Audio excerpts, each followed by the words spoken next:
Sveiki! Ragnar Graudulis. Šodien par mežsaimniecību un dabas daudzveidību. Kādā veidā mežsaimniecība var saglabāt dabas daudzveidību.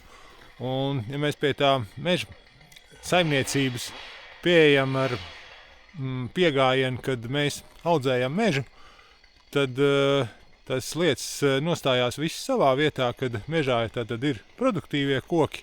Un mežā ir kaut kādi koki, kur reizēm nozīme pēc mēs nezinām, vai tā ir kaut kāda zvēru barība krūmi, un visam ir sava vieta.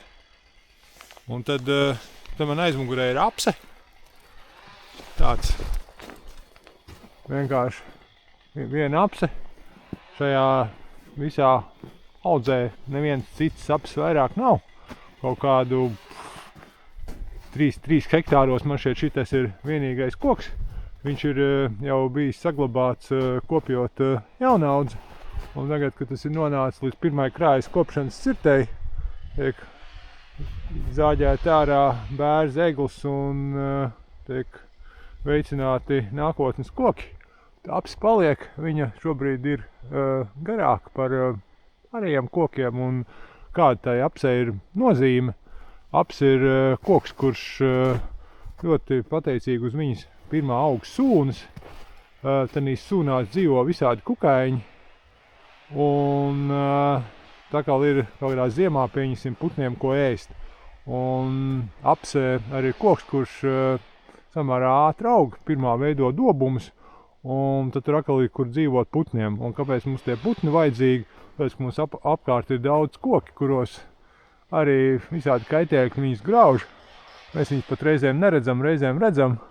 Un ir jāsaprot, ka tas mežs ir tāda kompleksa sistēma, kas sastāv no daudziem elementiem. Ja mēs pat kādu elementu jēgu nezinām, bet tomēr tā daba to ir paredzējusi, un tad to arī vajadzētu visu saglabāt. Arī, teiksim, ja te daba ir ieaudzējusi apsi, tad mēs viņu atstājam dabas daudzveidībai, tāpat mēs cenšamies sastāt visus tādus krūmus. Šitas te ir, piemēram, krūklis, te ir vēl kaut kādi krūkļu puduri, un kāpēc šitos atstāt?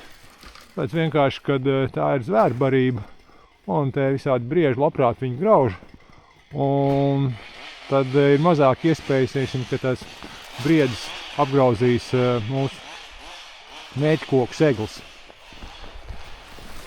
Tā, paldies, ka skatieties, un jums interesē dabai tuvu mežsaimniecību un kā var audzēt mežu vienlaicīgi un arī viņām saimniekot, iegūt zaļmateriālus un tā, lai dabai ir labi.